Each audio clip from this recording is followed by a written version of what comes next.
छत्रपती शिवाजी महाराज की. मला वाटतं नाही येतोय आवाज. आवाज येत असेल तर तुमचा तसाच आवाज मला प्रतिसाद म्हणून हवाय. छत्रपती शिवाजी महाराज की.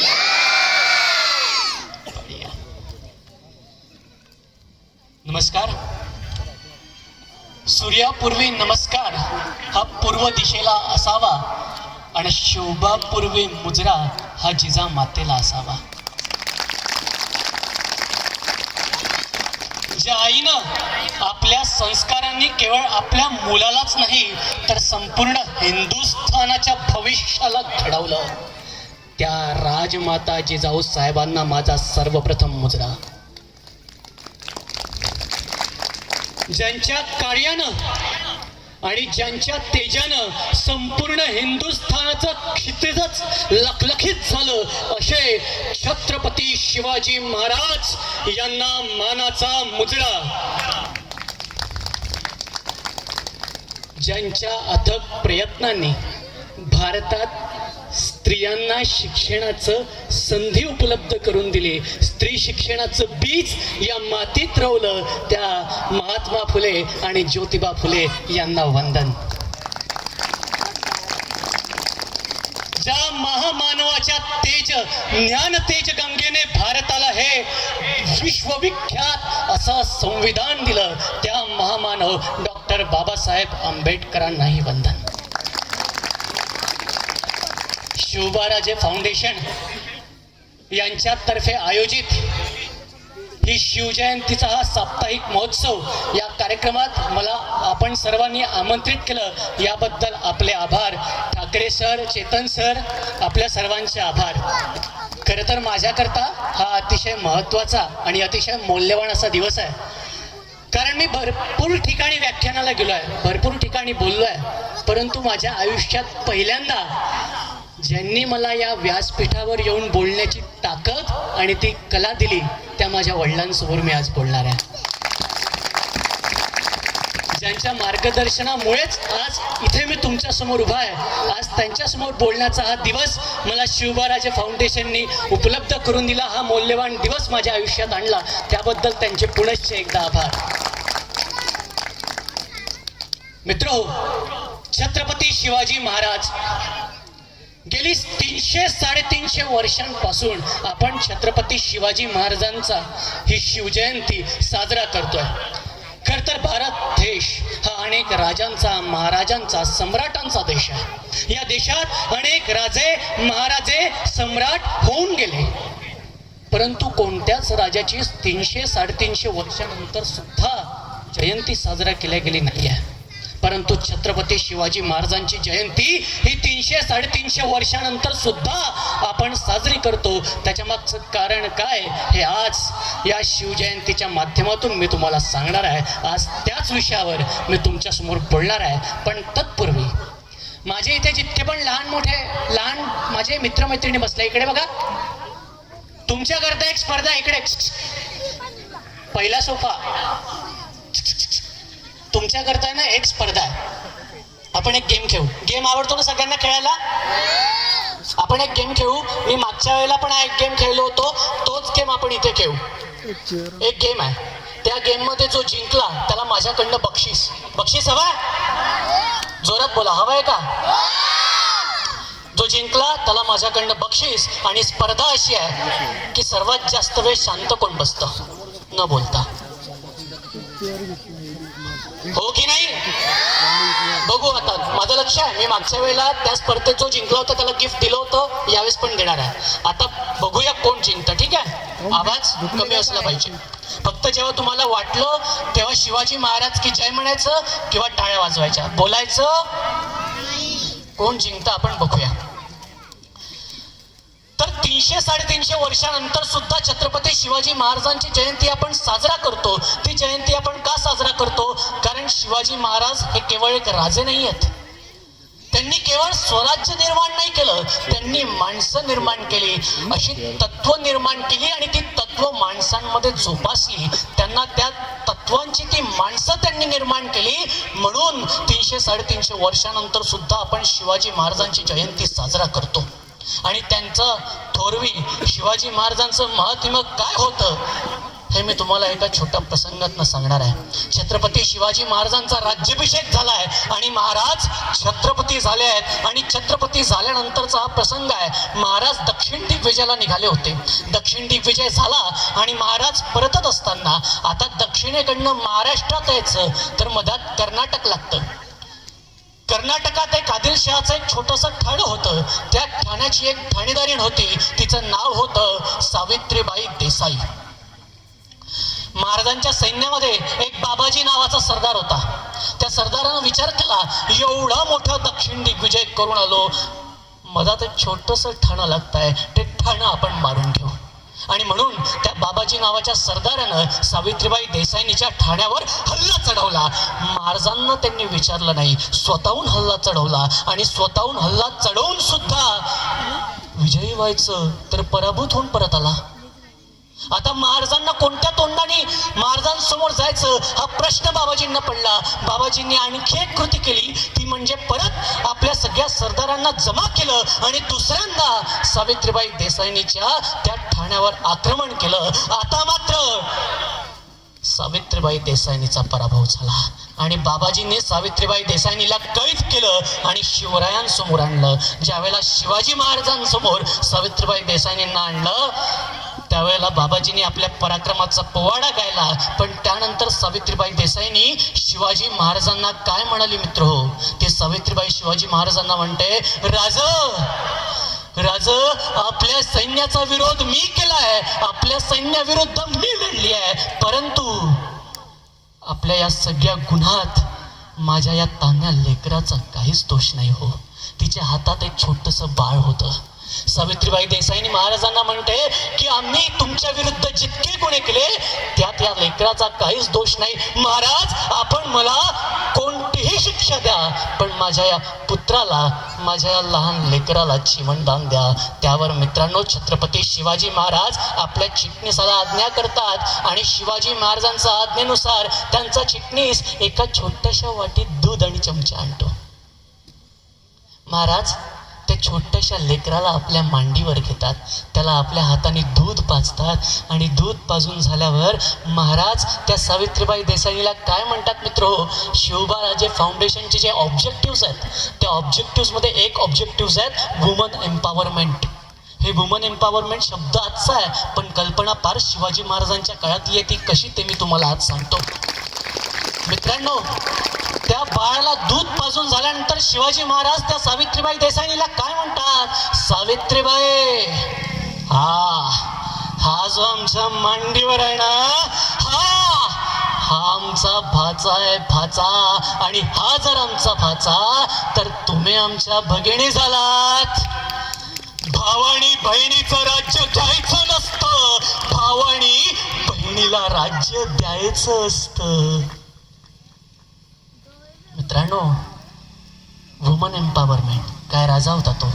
सावित्रीबाई देसाई ही शिवाजी महाराजांची शत्रू होती आणि शत्रूला सुद्धा बहीण म्हणायला धाडस लागतं. ते धाडस, ती तत्व आणि ती मूल्य शिवाजी महाराजांमध्ये होती. आणि म्हणून तुम्ही आम्ही इतक्या थंडीत कानाला बांधून सुद्धा शिवाजी महाराजांचं व्याख्यान ऐकायला इथे उपस्थित आहोत.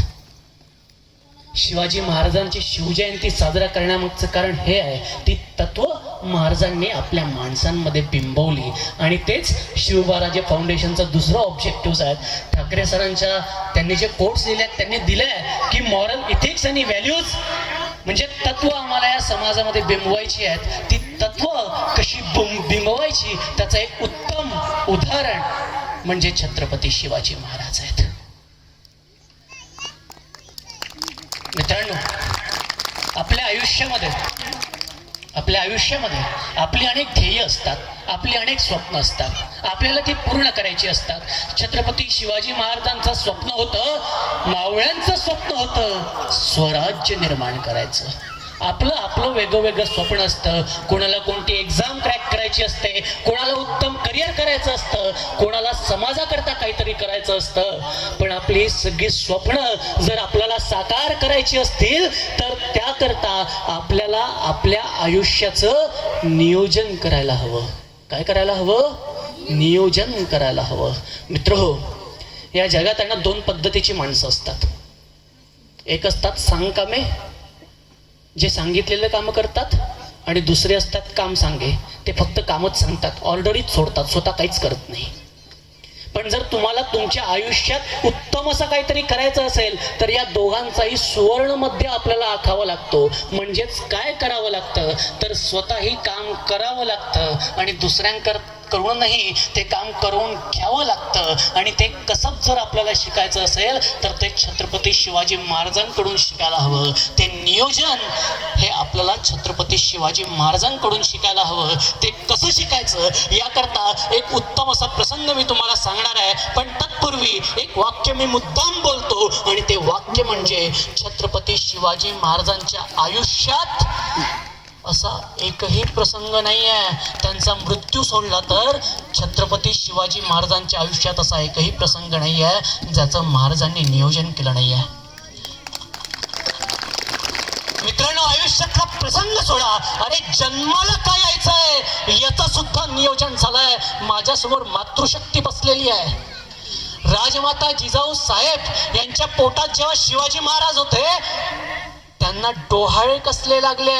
जिलेबी गुलाबजामुन खायचे डोहाळे नाही लागले, घोडस्वारी करायचे डोहाळे लागले, तलवारबाजी करायचे डोहाळे लागले, यवनांचा नरसंहार करायचे डोहाळे लागले.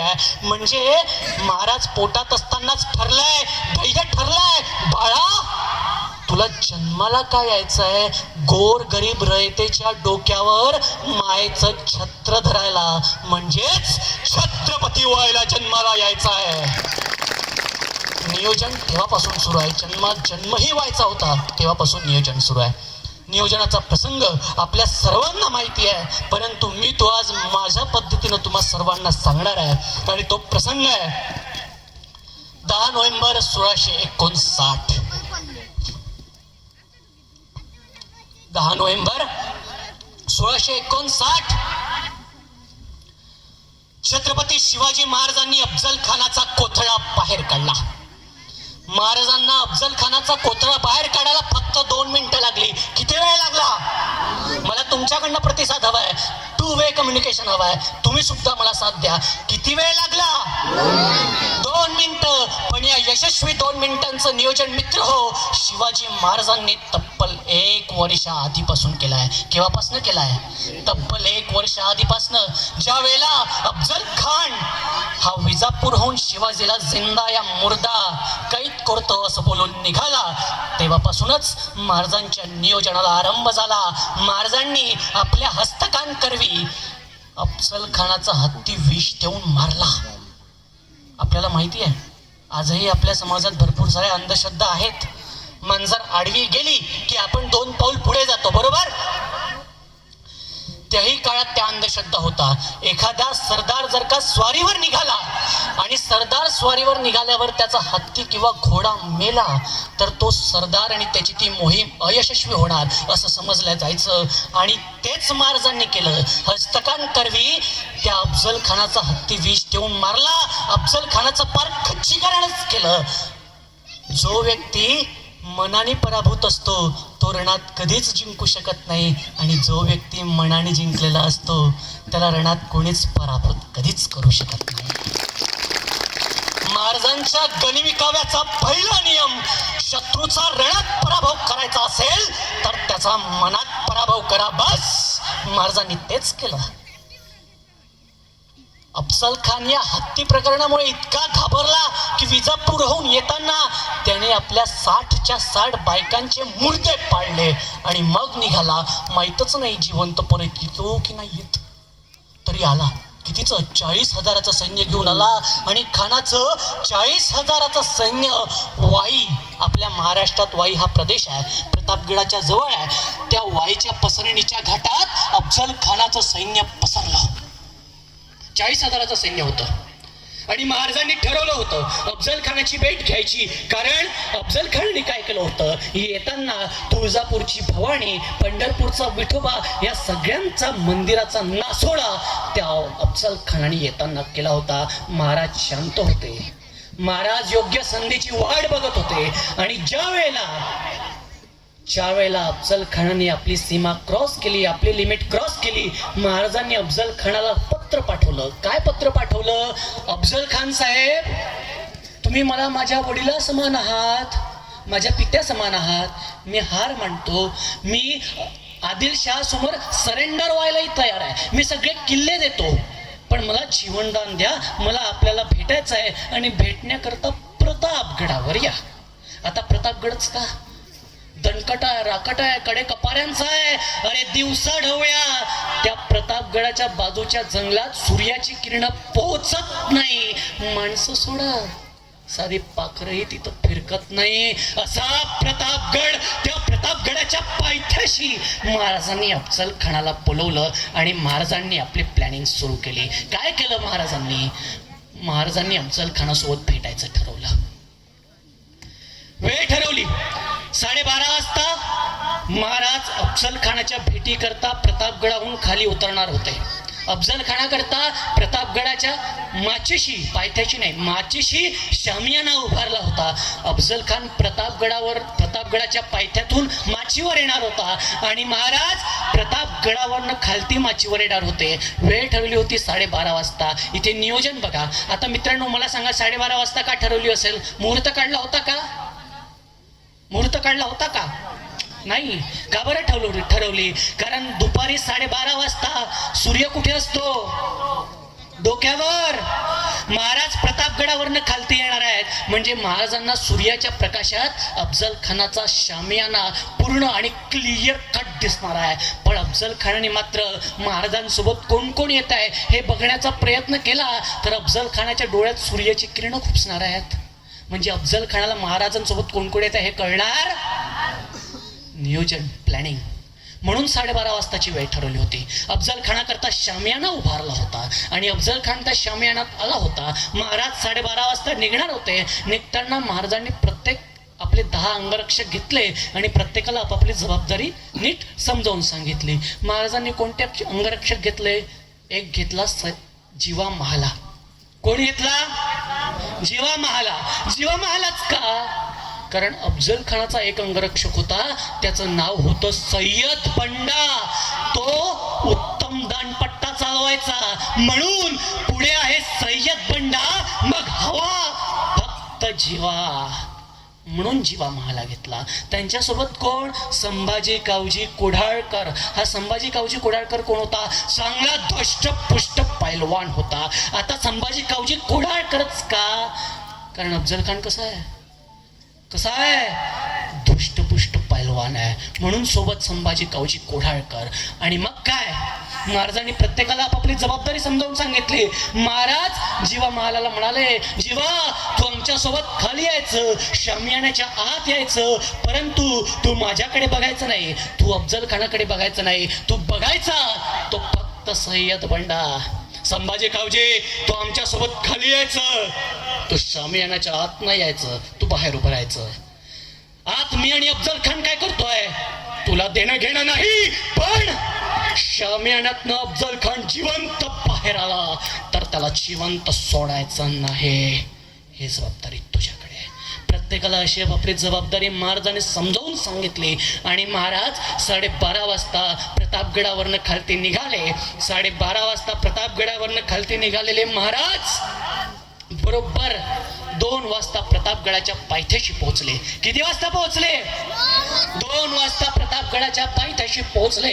आणि मग अफजल खानाला वर्दी मिळाली, शिवाजीराजे येत आहेत. अफजल खान जागेवरून उठून उभा झाला. अफजल खानानं बघितलं, 5-5.5 फूट उंचीचे देखणे रुबाबदार राजे शिवाजी आस्ते कदम येताना दिसले. अफजल खानानं आपल्या वकिलाला विचारलं, ये है शिवाजी? वकिलानं मान डोलावली अफजल खान 2 पाऊल पुढे आला आणि महाराजांना म्हणाला, ओ शिवाजीराजे आओ, हमारे गले लग जाओ. महाराज 2 पाऊल पुढे गेले, खानाच्या मिठीत गेले. खानाची मिठी महाराजांच्या पाठीवर बसली आणि मिठी आवळल्या गेली. दाब पडला, जोर वाढला. तोच महाराजांनी आपल्या कट्यारीचा वार, अफजल खानाने आपल्या कट्यारीचा वार महाराजांच्या पाठीवर केला. पण मित्रांनो, नियोजन महाराजांना माहित होतं अफजल खान असं काहीतरी करेल, म्हणून महाराजांनी अंगरखा घातला होता. अफजल खानाने आपल्या कट्यारीचा वार महाराजांच्या पाठीवर केला. महाराजांचा अंगरखा टरा टरा फाटला आणि तोच दगा जाणवला. वाघनख निघाली, खुपसली खानाच्या पोटात. दगा म्हणत खान ओरडला आणि खानाचा कोथळा बाहेर पडला. संधीचा फायदा घेत खानाचा वकील कृष्णाजी महाराजांवर वार करायला पुढे आला. राजे सरकले, हेलकावले. संधीचा फायदा घेत सय्यद बंडा आपल्या दानपट्ट्यानं छत्रपती शिवाजी महाराजांचं मस्तक छाटणार. हे स्वराज्याचं स्वप्न फक्त स्वप्नच राहणार ही भीती होती. आपल्या दानपट्ट्यानं सय्यद बंडा महाराजांचं मस्तक छाटणार. तोच शिवा महालानं आपल्या ताणपट्ट्यानं सय्यद बंडाचा हात वरच्यावर छाटला आणि इतिहास कळाला. होता जीवा म्हणून वाचला शिवा.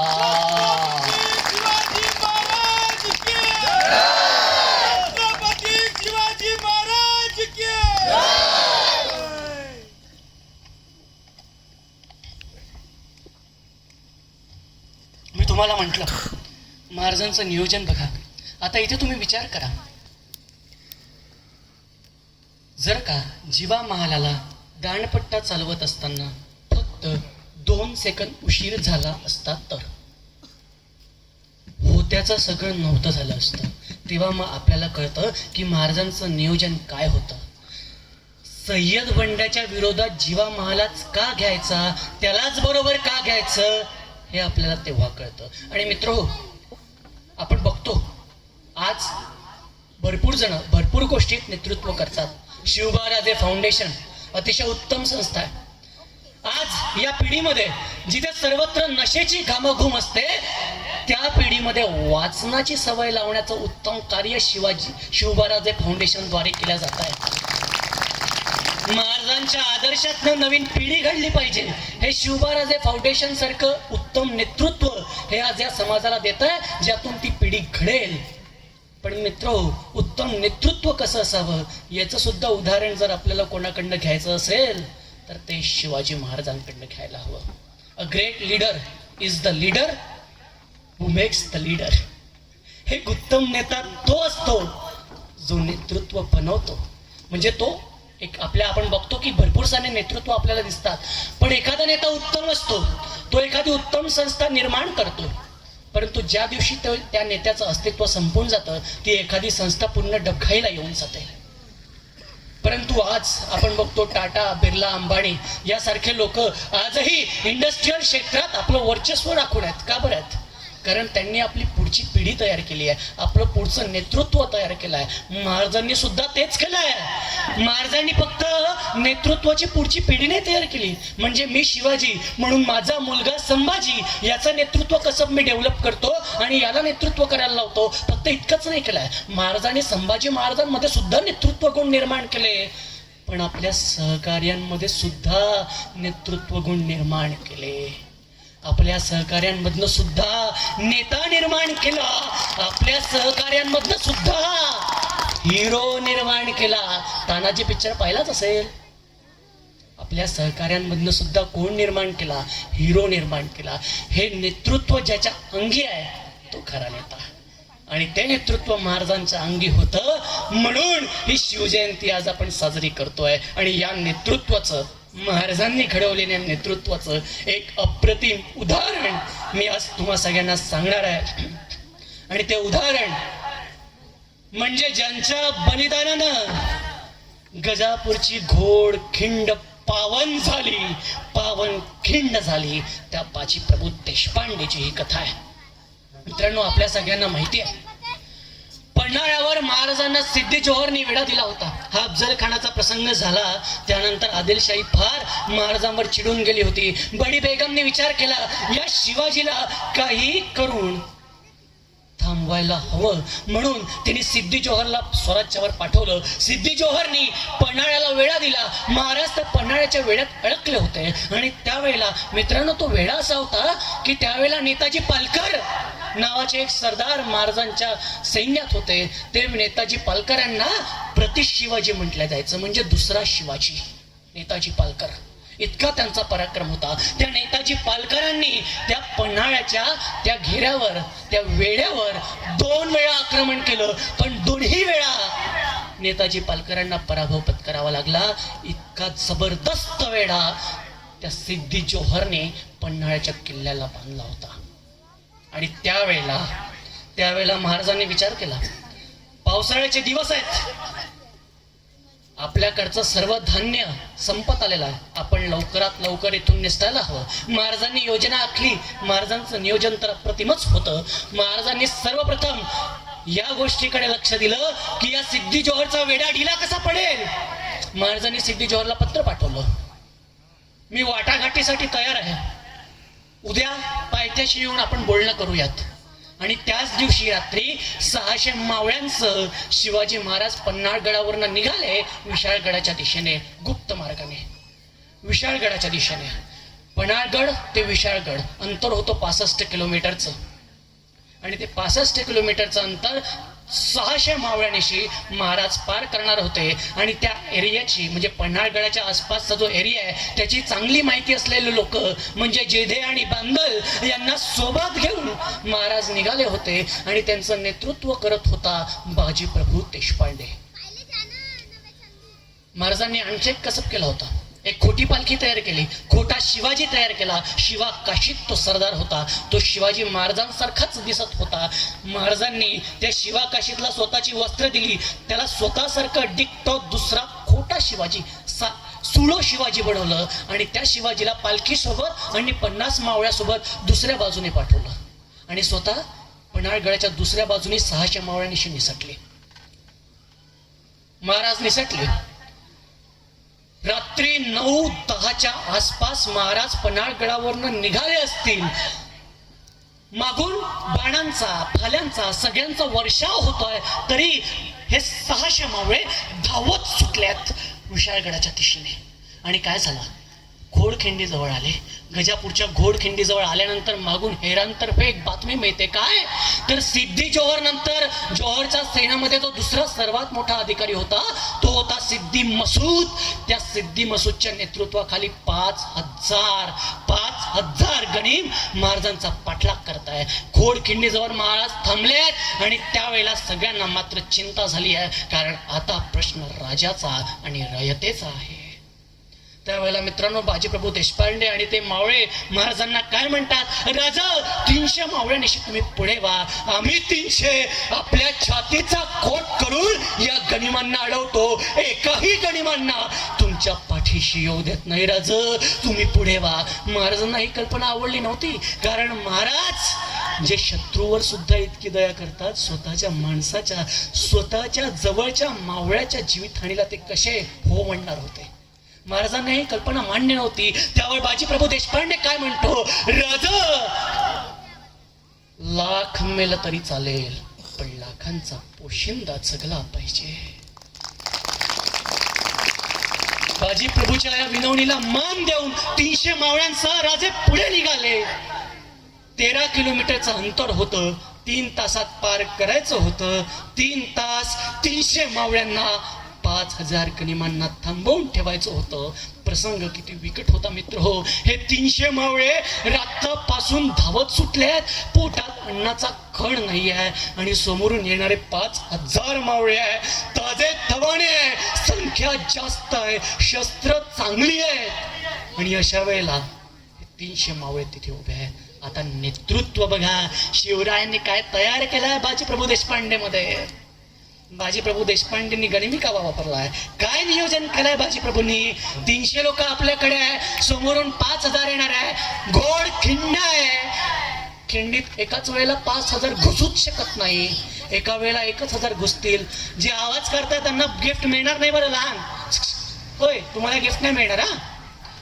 एकाच वेळेला खिंडीत 5,000 येऊ शकत नाही, फक्त 1000च येतील. 1000च्या ग्रुपमध्ये येतील. म्हणून बाजीप्रभू देशपांडेंनी 100 लोकांची एक फळी तयार केली आणि त्याचं नेतृत्व करत होते स्वतः बाजीप्रभू देशपांडे. आणि मग काय केलंय आता विचार करा. 100 लोक आपले मराठी, 1000 लोक गलीम, म्हणजे एक जण किती जणांसोबत लढेल? किती जणांसोबत? 10 जणांसोबत. किती जणांसोबत? थंडी लागून झोपले नाहीत ना? छत्रपती शिवाजी महाराज की जागे आहेत का? खरंच ना? किती जण होते? किती जणांसोबत लढायचं होतं एका मावळ्याला? 10 जणांसोबत लढायचं होतं. आता विचार करा, 100तनं एखादा मेला, सॉरी कोसळला, मग बाजूच्यावर किती जणांचं प्रेशर येणार होतं? 20 जणांचं प्रेशर येणार होतं. म्हणून बाजीप्रभू देशपांडेंनी काय नवीन युक्ती केली आहे. 100 लोकांची फळी समोर ठेवली आहे, स्वतः त्याचं नेतृत्व करताय. मागे 50 जणांची दुसरी फळी निर्माण केली आहे. म्हणजे एखादा कोसळला तर त्यातला एखादा समोर येईल आणि त्याच्या जागी स्वतः परत 10 गनिमांशी लढेल. बरं, या सगळ्यांना ओव्हरटेक करून एखादा गणिम पुढे गेला तर जाऊ शकतो. एखादा पुढे गेला तर काय?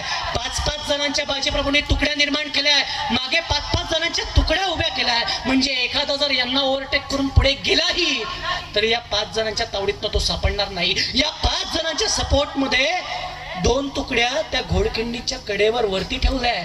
ते काय करणार आहे? दगड आणि भाले यांनी ते खालती जमिनीवर वार करणार आहे. जो गनिम यांना ओव्हरटेक करून पुढे जाईल त्यांना ते 2 तुकड्या त्यांना वरतून मारणार आहेत, भाले आणि दगड मारणार आहेत. आणि समजा या सगळ्यात नाही एखादा जण वाचलाच तर सर्वात शेवटी 50 जणांची जिथे खिंड संपते, खोडखिंड जिथे संपते, त्या ठिकाणी 50 जणांची दुसरी आणखी एक फळी निर्माण केली आहे. याला काय म्हणतात? महाभारताच्या भाषेत याला चक्रव्यूह म्हणतात. हे चक्रव्यूह गनिमांचं 5 काय 10,000चं सैन्यही तोडू शकलं नसतं. म्हणून या मसूदनी ज्या वेळेला आक्रमणाचा आदेश दिला, युद्ध सुरू झालं. 9 वाजता सुरू झालेलं युद्ध 12 वाजले.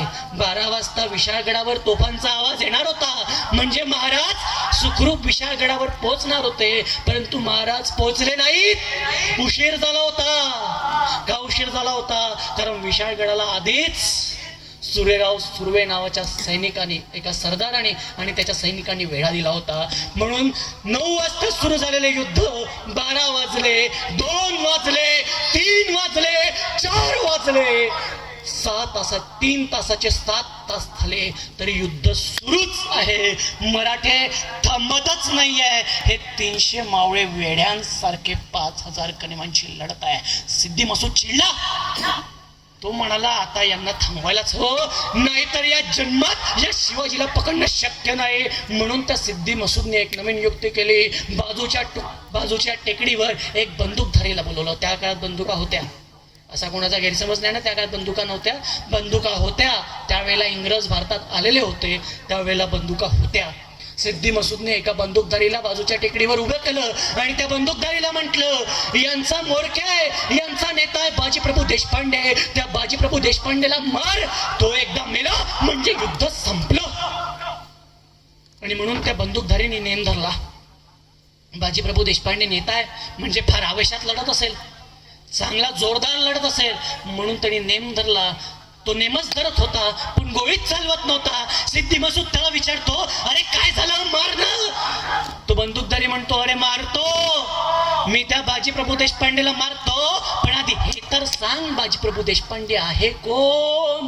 हे 300 मावळे वेड्यासारखे असे लढत आहे, असं वाटतंय प्रत्येकच जण बाजीप्रभू देशपांडे आहे. तो बंदूकधारी कन्फ्युज झाला. बरं, त्यावर सिद्धी मसूदने बाजीप्रभू देशपांडेचं वर्णन केलंय की कोण आहे बाजीप्रभू देशपांडे.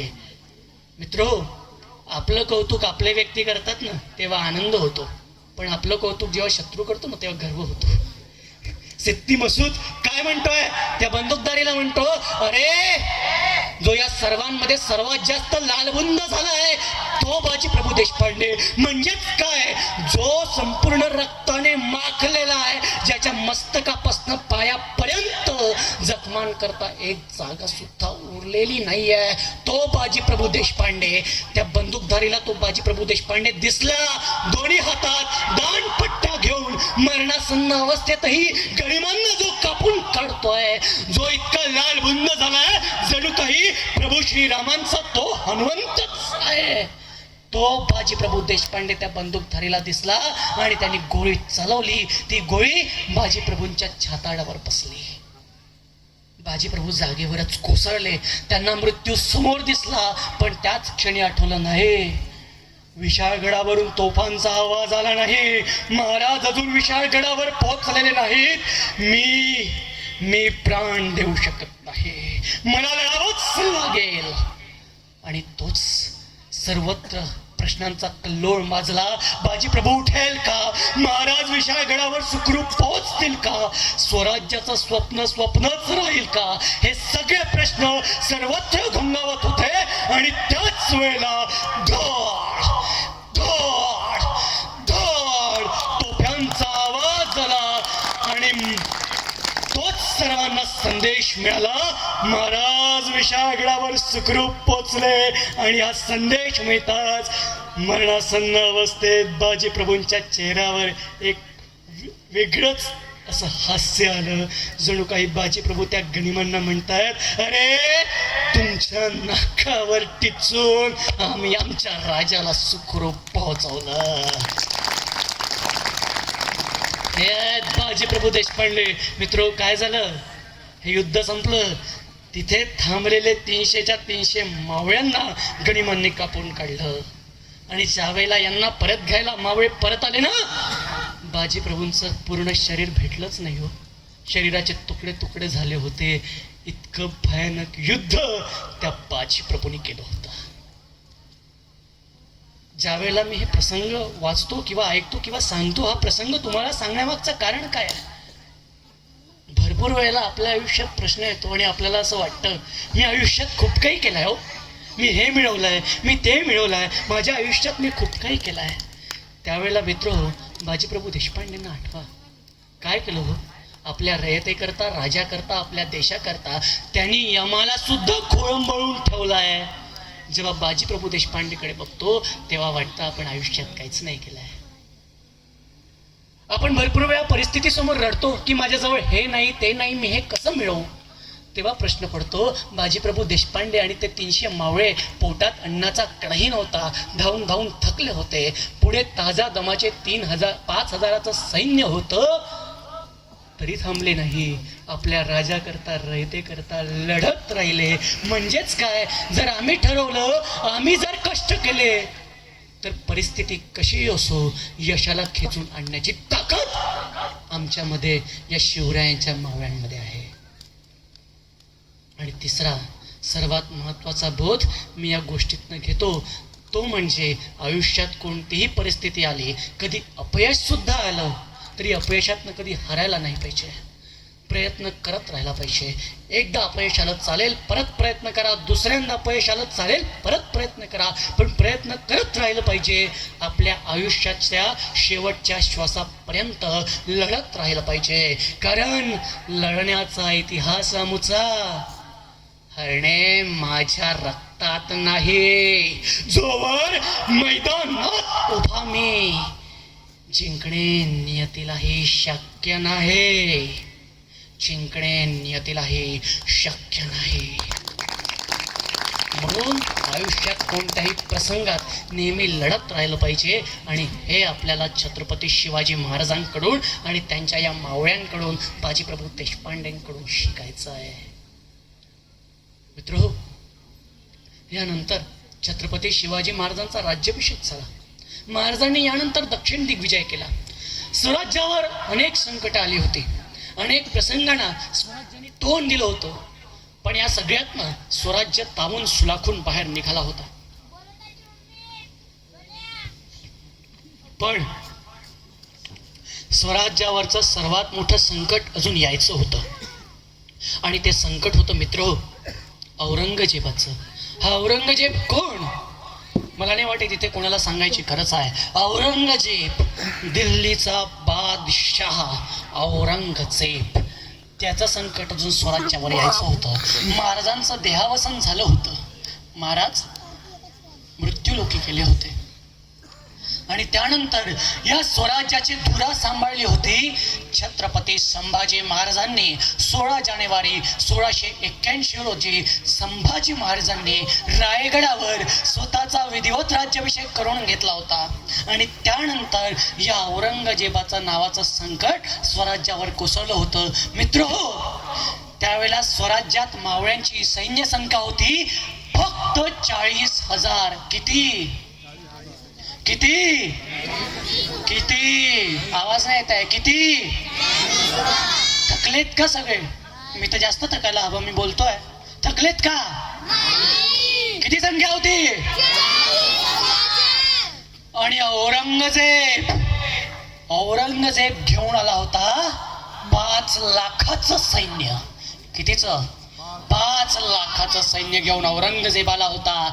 मावळ्यांजवळ फक्त 40,000चं सैन्य होतं आणि छत्रपती संभाजी महाराज त्यावेळेला होते. मित्र, औरंगजेब येताना एकटाच नाही आला. येताना पोर्तुगीज, इंग्रज, डच, सिद्धी या सगळ्यांना सोबत घेऊन आला. मित्रांनो, संभाजी महाराजांबद्दल मला तुम्हाला सांगायला आवडेल. हे संभाजी महाराज कोण होते? वयाच्या 9व्या वर्षी, कितव्या वर्षी? 9व्या वर्षी आपल्या इथल्या पोराला साधं लिहिता वाचता येत नाही. संभाजी महाराजांना वयाच्या 9व्या वर्षी 16 भाषा येत होत्या. किती म्हटलं? 16 भाषा. आजच्या आपल्या लेकराला फाडफाड इंग्लिश बोलता येतं का? येतं का? अरे मला उत्तर हवं आहे. येतं का? संभाजी महाराजांना 350 वर्षा अगोदर इंग्रजी बोलता येत होतं. बरं, वयाच्या 9व्या वर्षी, वयाच्या 11व्या वर्षी मोठमोठी ग्रंथ त्याने लिहून ठेवली. ग्रंथ वाचून नाही, लिहून ठेवली. बुधभूषण, नखशिखांत सारखी ग्रंथ संभाजी महाराजांनी 11व्या वर्षी लिहून ठेवली. असे संभाजी महाराज त्यावेळेला गादीवर बसले होते. ते छत्रपती होते. त्यांच्या विरोधात औरंगजेब 5 लाखाचं सैन्य घेऊन आला होता. सगळ्यांना सोबत घेऊन आला होता. संभाजी महाराज 4ही बाजूंनी घेरले गेलेले होते. एकीकडे डच, इंग्रज, फ्रेंच, तिकडे दक्षिण आणि इकडे स्वतः औरंगजेब 5 लाखाचं सैन्य घेऊन आलाय. 4ही बाजूंनी घेरल्या गेलेल्या त्या वीर संभाजीने पहिल्याच तणक्यात सिद्धांना चांगलाच झोडपून जंजिरेच्या खडकांमागे नेले होते आणि त्याला मदत करण्यासाठी आलेल्या हसन अली खानलाही कल्याण भिवंडी सोडून पळायला लावले. आणि त्यानंतर मात्र औरंगजेब फार चिडला. कारण मित्र, औरंगजेब 5 लाखाचं सैन्य घेऊन दिल्लीहून इकडे महाराष्ट्रात स्वराज्यात आला होता आणि त्याला येऊन 9 वर्ष झाली होती. किती वर्ष? 9 वर्ष झाली होती. आणि महाराजांचा रामशेत सारखा एक छोटासा किल्ला सुद्धा औरंगजेब 9 वर्षात 5 लाखाच्या सैन्यानिशी जिंकू शकला नव्हता. हे औरंगजेबाचं अपयश होतं आणि त्यामुळे औरंगजेब फार चिडून गेला होता. आणि तेव्हा औरंगजेबाने ठरवलं, या संभाजीला असं पकडता येत नाही, मग दगा द्यावा. म्हणून संभाजीच्या पत्नी येसुबाई राणीसाहेब यांचे भाऊ गणोजीराजे शिर्के यांच्या मदतीनं त्या औरंगजेबाने संभाजी महाराज एकदा एका गुप्त बैठकी करता संगमेश्वराला निघाले होते. त्यांच्यासोबत कवी कलश आणि त्यांचे सरदार होते. ते गुप्त बैठकीला जात असताना एका गुप्त रस्त्यातनं जात होते. त्याची माहिती आपल्याच लोकांना होती. म्हणून औरंगजेबाचा सेनापती मुर्करब खान याच्याजवळ गणोजीराजे शिर्के गेला. त्यांनी संभाजी महाराजांचा गुप्त मार्ग आणि त्या गुप्त ठिकाणाची माहिती त्या मुर्करब खानाला दिली आणि 5,000चं सैन्य घेऊन त्या मुर्करब खानाने संभाजी महाराजांना अटक केली. मित्रहो, ज्या संभाजी महाराजांना 5 लाखाचं सैन्यही पकडू शकलं नाही, त्या संभाजी महाराजांना 5,000च्या सैन्यासमोर हार मानावी लागली. खरं तर संभाजी महाराजांनी आपल्या संपूर्ण 9 वर्षाच्या कार्यकाळात एकूण 120 युद्ध लढली होती. किती? 120 युद्ध लढली होती आणि एकही युद्ध हरले नव्हते. प्रत्येक युद्धात यशस्वी झाले होते. त्या संभाजी महाराजांना 5,000 सैन्यासमोर थांबावं लागलं. ज्या वेळेला संभाजी महाराजांना पकडल्या गेलं, त्यांना उंटाला उलट लटकवून त्यांची मिरवणूक काढण्यात आली आणि त्यांना औरंगजेबासमोर आणण्यात आलं. ज्या वेळेला संभाजी महाराजांना औरंगजेबासमोर आणण्यात आलं, त्यावेळेला औरंगजेबाने आपल्या सिंहासनाचा त्याग केला. औरंगजेब आपल्या सिंहासनावरून उतरून पुढे आला. तो आपल्या नमाजाच्या वर्ततेत येऊन खालती बसला आणि आपल्या अल्लाहचे आभार मानू लागला. कारण याच संभाजीनं त्या दिल्लीपती औरंगजेबाला 9 वर्ष महाराष्ट्रात गोल गोल गोल गोल घुमवलं होतं. आपल्या अल्लाहचे आभार मानल्यानंतर तो औरंगजेब संभाजी महाराजांना काय म्हणतो? संभा, बता तेरे स्वराज का खजीना कहाँ छुपा के रखा है? बता मेरे दरबार में ऐसा कौन कौन है जो तुझे शामिल है और मेरा इस्लाम धर्म कबूल कर ले. हे वाक्य संभाजी महाराजांच्या मनाला लागले आणि त्यांच्या तोंडून झणझणीत शिवी निघाली. सुअर की औलाद, शेर के बच्चे जीते हैं तो शेर जैसे और मरते हैं तो भी शेर जैसे.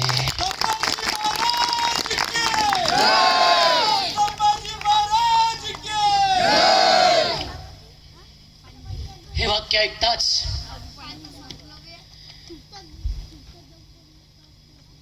बरं, औरंगजेबाचंही नशीब फार वाईट होतं. बरं, खरंच सांगायचं झालं तर औरंगजेबाला शत्रूही असे मिळाले की आतापर्यंतच्या मुघल दरबारात कधीच कोणत्या बादशहासोबत आवाज वाढवून बोलण्याची हिंमत कोणत्या राजामध्ये नव्हती. पण आपले शिवाजी महाराज आग्र्यात जाऊन त्याच्याच समोर औरंगजेबासमोर डरकाळी फोडून आले होते. म्हणजे त्या बादशहाची पार इज्जत तर गेलीच होती. पहिला शत्रूच बाप होता आणि दुसरा शत्रू त्याचाच बेटा होता. तो तर डायरेक्ट बादशहाला शिवी देऊनच आला. काय म्हणाला? संभाजी महाराजांची ही शिवी त्या औरंगजेबाच्या इतक्या जिव्हारी लागली की त्या औरंगजेबाला दिलेली ती शिवी ऐकून त्याचा वजीर असद खान काय म्हणतो? तो असद खान म्हणतो, इखलास दखनी आंखें निकालने से पहले ये बेगुमान मगरूर जबान काट दो जड़ से, फेंक दो कुत्तों के सामने. हे वाक्य ऐकताच त्या औरंगजेबाने आपल्या सैन्याला आज्ञा केली आणि त्या औरंगजेबाच्या आज्ञेनुसार त्या सैन्याने संभाजी राजांचे डोळे फोडले, जीभ छाटली, अंगावरची कातडी सोलून काढली, पोटातले आतडे बाहेर काढले, पोट कापले, पायाची बोटं कापली, हात छाटले. अशा प्रकारे अनन्वित अत्याचार केले. एका दिवसात नाही मित्रो, 40 दिवस, तब्बल 40 दिवस संभाजी महाराजांना असा हाल हाल करून तडपवण्यात आलं. रोज औरंगजेब यायचा, विचारायचा, सांग सांग स्वराज्याचा खजिना कुठे आहे? सांग माझ्या दरबारातनं कोण शामिल होतं? सांग, कबूल कर इस्लाम धर्म. महाराज प्रत्येक वेळेला प्रत्येक दिवशी नाही म्हणायचे आणि रोज कधी डोळे फोडायचे, कधी नख खेचून काढायचे, कधी अंगावरची कातडी सोलून काढायचे. अशा प्रकारे तब्बल 40 दिवस त्या औरंगजेबाने संभाजी महाराजांचा हाल हाल केला. आणि 40व्या दिवशी मित्रांनो, 40व्या दिवशी त्या औरंगजेबाने संभाजी महाराजांचा अंत केला. मित्रांनो, ज्या दिवशी संभाजी महाराजांचा अंत झाला ना, त्याच्या दुसऱ्या दिवशी महाराष्ट्रात गुढीपाडवा होता. हो, आपला गुढीपाडवा माहिती आहे ना, नवीन वर्षाची सुरुवात असते, आपण गुढी उभारतो. तो गुढीपाडव्याचा सण दुसऱ्या दिवशी महाराष्ट्रात होता. त्याच्या आदल्या दिवशी संभाजी महाराजांचे तुकडे तुकडे त्या औरंगजेबाने केले आणि संभाजी महाराजांचं मस्तक छाटून त्याला भालाच्या टोकात खुपसवून संभाजी महाराजांच्या मस्तकाची गुढी त्या औरंगजेबाने या महाराष्ट्रात उभारली. दुसऱ्या दिवशी गुढीपाडवा होता. पण संभाजी महाराजांच्या शौर्याने त्या औरंगजेबाला फार काम पटला. तो औरंगजेब संभाजी महाराजांचा अंत करून काय म्हणतो? शत्रूने तारीफ केली की गर्व होतो. औरंगजेब संभाजी महाराजांचा अंत केल्यानंतर काय म्हणतो? औरंगजेब म्हणतो, अगर मेरी एक भी औलाद होती संभा जैसी तो डाल देता इतने बड़े सल्तनत का बोझ भरोसे से उसके कंधे पर और गुजार देता ये जिंदगी पैगंबर की खिदमत में. हे वाक्य ऐकलं की मला एकच म्हणावं असं वाटतं. आपल्याला जगायला शिकवलं ते छत्रपती शिवरायांनी आणि कसं मरायचं हे शिकवलं त्यांच्याच झुंजार बेट्याने म्हणजेच छत्रपती संभाजी महाराजांनी. देश धर्म पर मिटने वाला शेर शिवा का छावा था, महापराक्रमी परम प्रतापी एक ही शंभू राजा था, एक ही शंभू राजा था. सरते शेवटी आयोजकांनी मला इथे बोलवलं आणि तुम्ही सगळ्यांनी मला इतका उत्तम प्रतिसाद दिला त्याबद्दल मी आपल्या सर्वांचे आभार मानतो. आणि माझी ही वाणी इथेच थांबवतो. फक्त अपेक्षाही करतो की मी जाताना मी एवढं जे बोललो त्यातून किमान एक तरी गुण आपण इथून घरी जाताना घेऊन जावा आणि त्या एका गुणाला आपल्या आयुष्यात त्या एका गुणाचा अवलंब करावा. हीच माझ्याकरता सर्वात मोठी पावती आहे असं मी समजतो आणि माझ्या वाणीला विराम देतो. शिवाजी महाराजांच्या चरणी 2 ओळी अर्पण करतो आणि माझ्या वाणीला विराम देतो. विजेसारखी तलवार चालवून गेला, विजेसारखी तलवार चालवून गेला, निधड्या छातीनं अख्खं हिंदुस्थान हलवून गेला. वाघनख्याने अफजल खानाचा कोथळा फाडून गेला, वाघनख्याने अफजल खानाचा कोथळा फाडून गेला.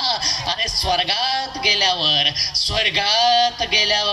ज्याला देवांनीही झुकून मुजरा केला असा एकच मर्द मराठा शिवबा होऊन गेला, असा एकच मर्द मराठा शिवबा होऊन गेला. छत्रपती शिवाजी महाराज की जय, छत्रपती शिवाजी महाराज की जय, छत्रपती शिवाजी महाराज की जय.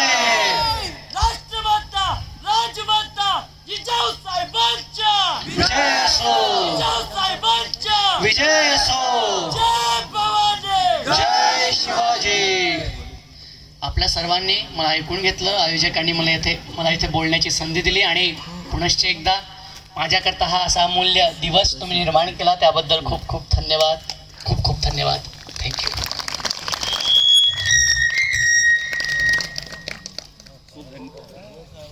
हॅलो.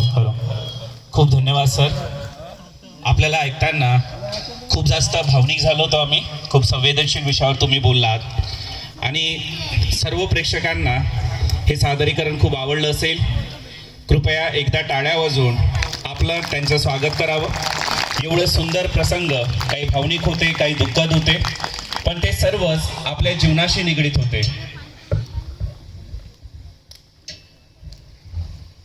खऱ्या अर्थाने सर आपल्या